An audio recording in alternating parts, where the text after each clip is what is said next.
and welcome back. In the previous video I mentioned creepy stuff happening where I used to live for a year. I also have introduced the story of Eartha. Went through it before I started this video. It's mostly symbolism. I'm going to try my best to interpret on the next video. In the meantime, give everyone a chance of figuring it out, themselves.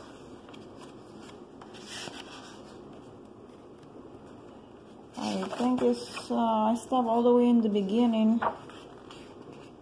Still all the way in the beginning. I think it was in this page.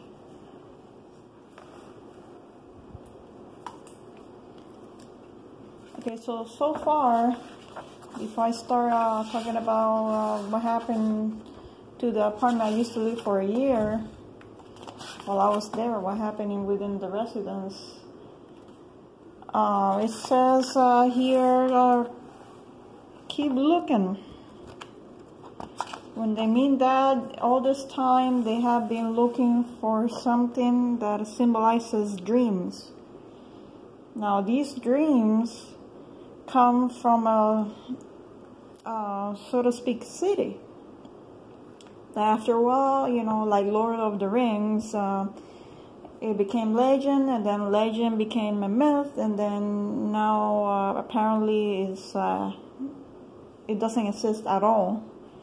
And vice versa, this city has no idea that this, so to speak, town exists, and that the people in the city's dreams end up in this town where they have kind of gotten accustomed to seeing these dreams, and they just see a happy pass by. They tend to be just mainly stuff that people would dismiss in their minds while they're awake, while they're awake or asleep. And just again, it's a symbolism these people have taken upon themselves to make sure that these dreams rest in peace. I'm not sure. I mean, like in this part, Eartha, the way it's spelled is Earth with an A at the end, which sounds like it's our planet, right? Earth. Then her dad, I still can't figure out who her dad is, but it looks like the mom is the sky. And from time to time, she makes sure that there's a relief by reducing pressure from the valves, which is filled with water. I guess it could be stress, or it could be a blessing like rain.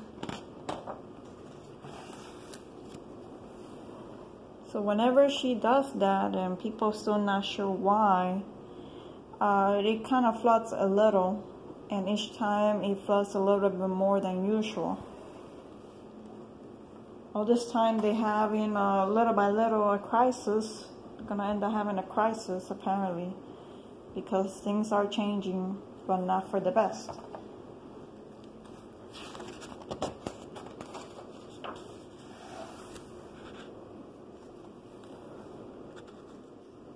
Now I think this is where I left off. It says, right then, back to it. Back to it meaning find the dreams that the city have long forgotten. Eartha, dear, I know what happened. It's your mom. She left the valve open. Go and check on her, would you, love? Aye, Papa. So this is why I think she's the sky. She keeps going up. Tell her it's time she took a rest. So she agrees.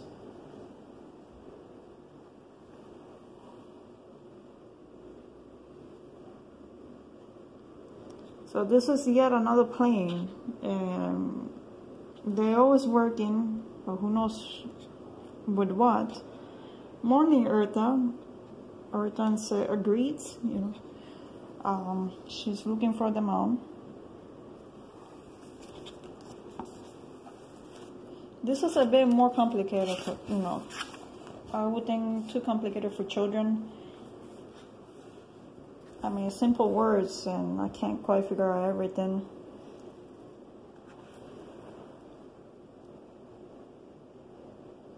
So here, animals talk. The wildebeest is calling her, saying, "Over here, Eartha." Keep moving the camera, sorry.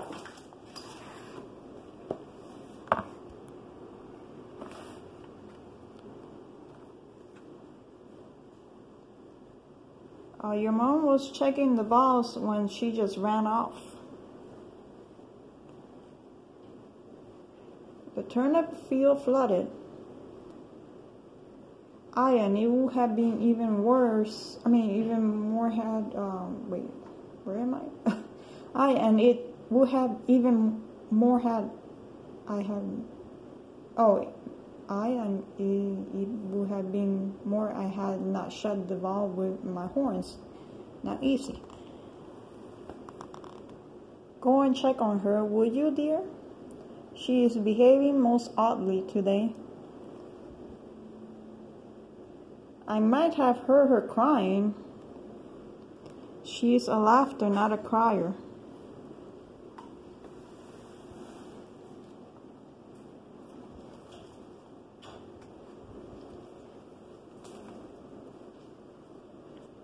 So the person laughing afar is her mom, and there's a tree here that at first I did not know. It looked like pills. The fruits are more like pills. That is keeping her mom kind of sane and insane at the same time. Her mom looks like she's homeless, I don't know. So here are the pills from the tree, and they call it fruits.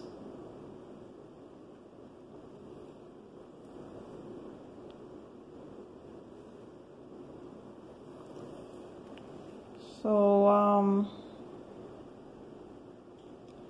here they have, they could swear they saw a dream.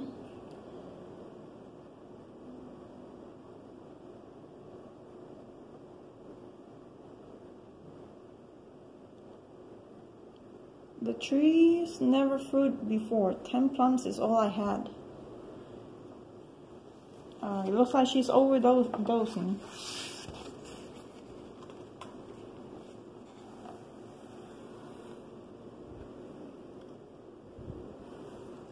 So you can see why this is not a children's book.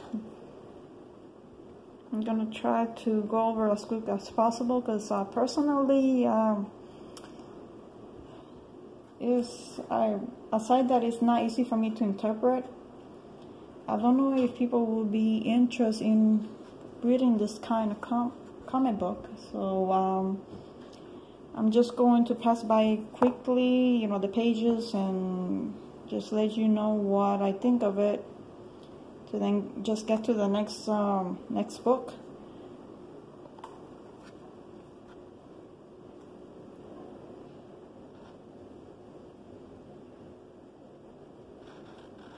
So she's like, "Mama, you're tired." Of course I am.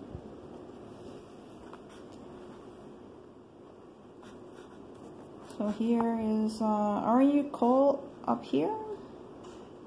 No, Mama, did you know that you flooded the turnip field?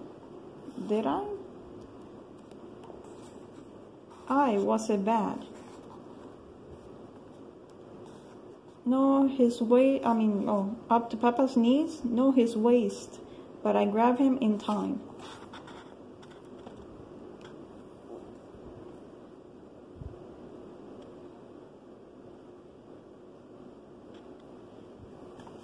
So she's asking here, what should I tell him? She says the truth.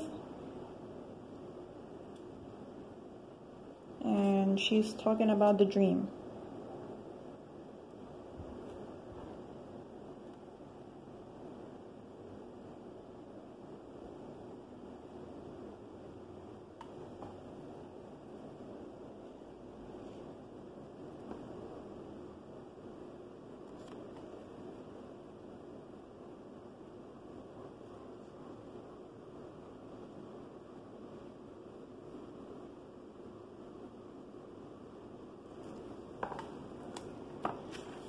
I have no idea who her dad is. If you know by now who her dad is, you could leave a comment below.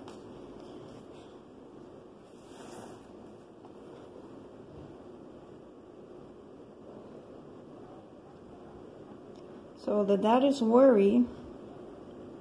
He said, I couldn't wait. She's fine, Papa, just tired. Oh, thanks the stars, that woman will be the death of me yet.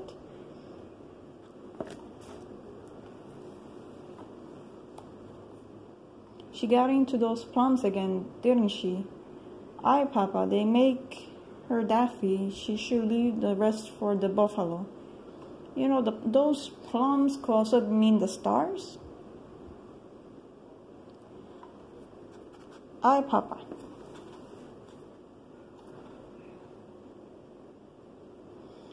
Now, don't you dare tell your mom that I was worrying. She would just laugh all the more.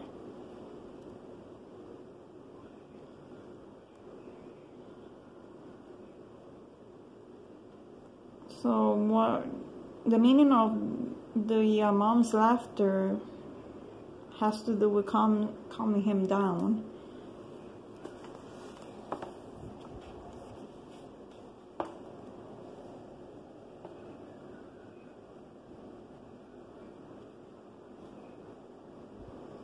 What does she find so funny? Everything, apparently. And you're just like her, Eartha. Never taking a word till you need it. Mind you, the bakers need that flour. So she just agrees. Then here they explain a little of what's going on in the story, because just to keep the reader in suspense, they're not going to tell you right away what they're all about. There were many constants in Echo Fjord, the oblong sun, the harvest and tides, and Eartha.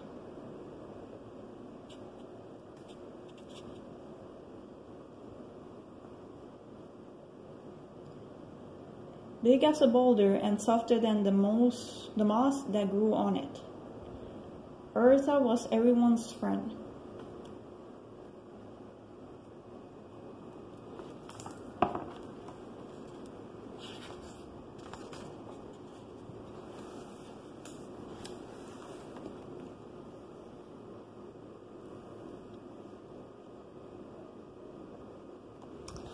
Okay, are you hating as much as I hating this camera moving all the time?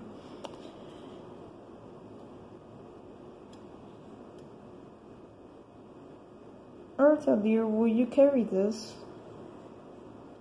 So in this page, it shows you that she doesn't mind carrying everybody's burden. It is one of her many skills.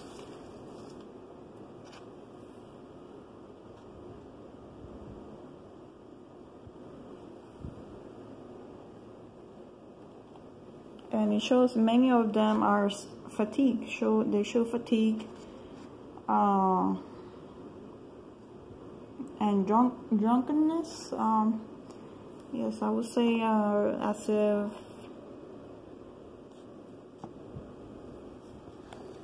which is something else I don't understand in this book. But like I said, if anybody else knows, please leave a comment.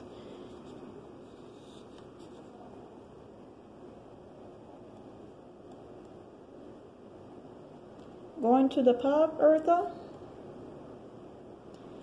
nay, to the bakers, I mean.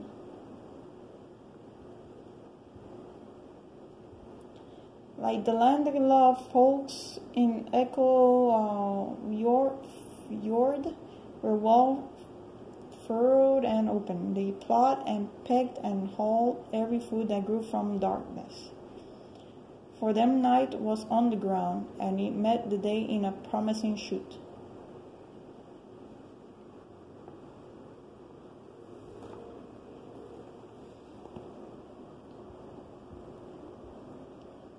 Say, Eartha.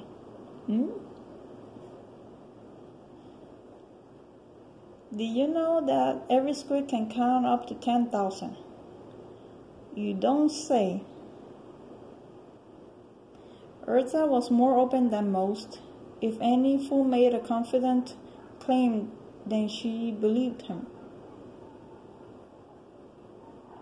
She would defend even the most drunken convention because she admired the weight of it, and she enjoyed the smiles of those who thought they would be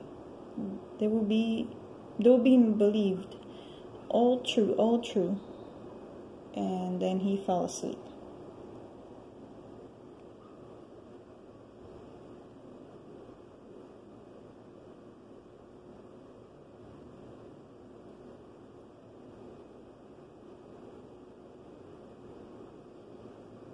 So here she's listening to somebody else saying, asking if she could give them a ride, so to speak.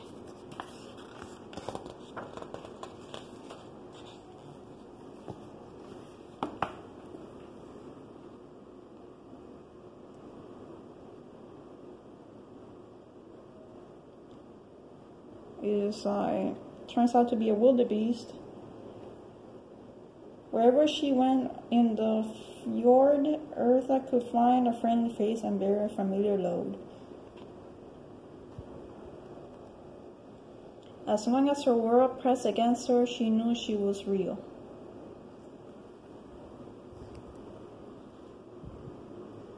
When she was a girl, Eartha grew very large, and quickly people got accustomed to looking around her.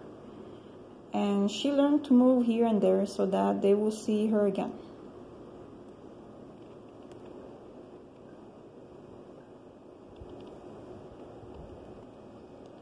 Once she heard a man in the pub said that every soul in the fjord has been given an equal measure of substance, no matter their size. He was lying, of course, but Eartha came to believe that the smallest folk were the most dense, while the bigger folks must be lighter than air.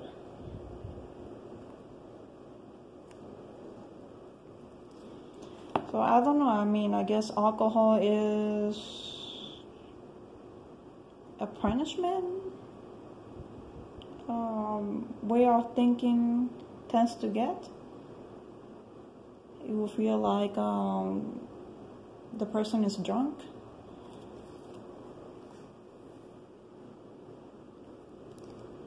For years she put rocks in her shoes, fearing she might float away.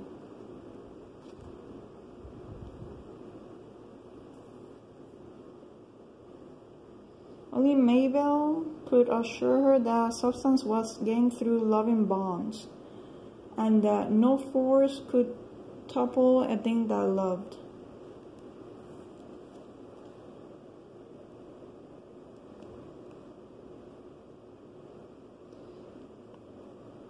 When Mabel was near her, Eartha felt safe. When she was not, Eartha took to wondering if her substance would scatter to the winds.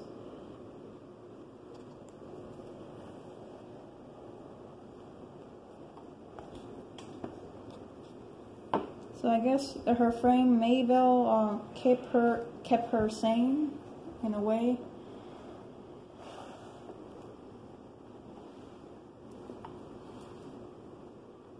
She's Mabel. And I will say from time to time, we all looking for our own Mabel to hold on to. a familiar phrase that reminds us that everything else that we experience and we go through is not as real as just having the sense of being. This is a lot stronger than whatever ends up happening to us.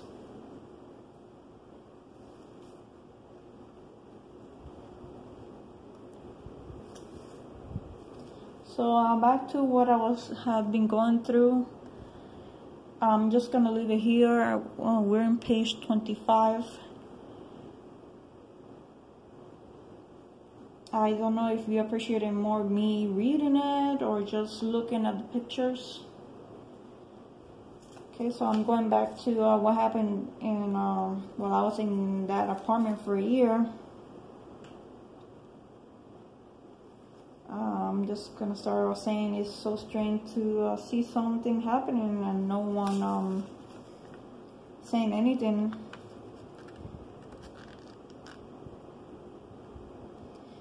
It makes me doubt if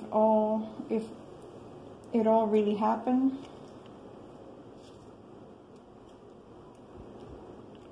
I saw a man going inside one of the buildings and exiting after about an hour of hearing a woman screaming on and off. I was outside the complex. I was at the pool area at night. I waited for the police to pass by, but nothing.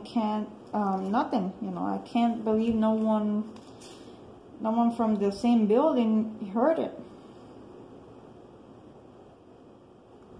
Oh, and did I tell you about this skinny dude showing devious behavior, sitting on the stairs waiting nervously before running off to different buildings each time? He was obvious enough, yet no one saw him.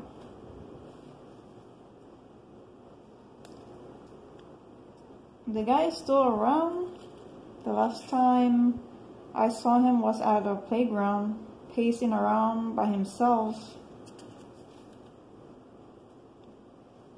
I was driving by it. That was the last time I saw him.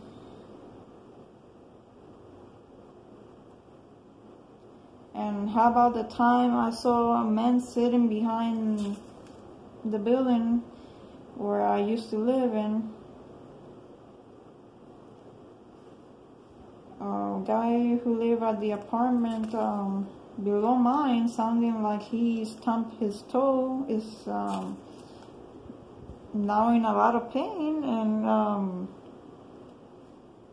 I walked around the building trying to get a better view. I saw yet another car. This time tiny. I would say, I call him tiny because he was over 6 feet tall, very muscular person. This time Tiny came out with 2 more men, aside the ones behind the building. They entered the same apartment. This is when my heart sank. I went back inside and called a pastor who offered to help me. I told him what I'm seeing and hearing. The pastor sounded nervous. He told me not to worry and that he was going to call the cops.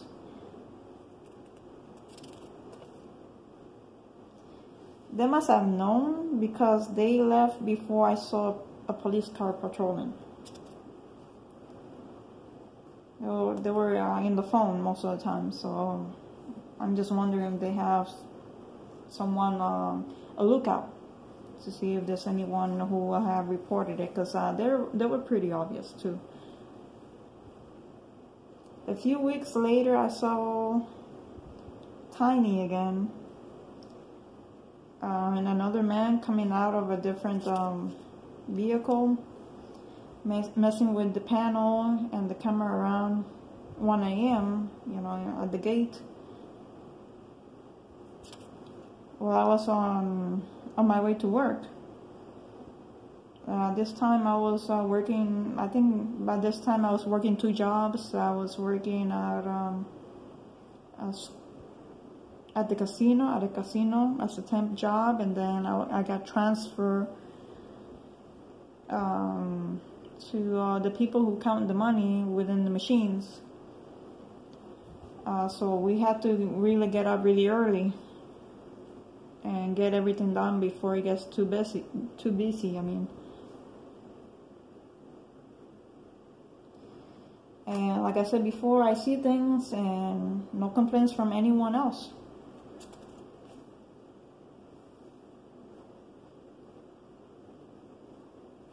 If they didn't catch them, then the camera was there for show. As you all know, I felt terrified. I felt alone. I thought gossip was childish until I saw a glance of what people with others, what other people's pictures did and how they're altered. A few years later, I was convinced someone kidnapped me. I have an idea how they did it. I'm not going to enter into details now, other than what was concrete. My phone had hidden pictures of the blue flip-flops I got rid of right after I moved out of the residence I've been talking about. To me, that says the time it happened. All this time I was feeling violated. I was feeling violated and exhausted. Didn't even matter how much I tried to go to sleep, I would just feel worse. In the pic, the camera aimed at my foot next to a plant you don't see anywhere.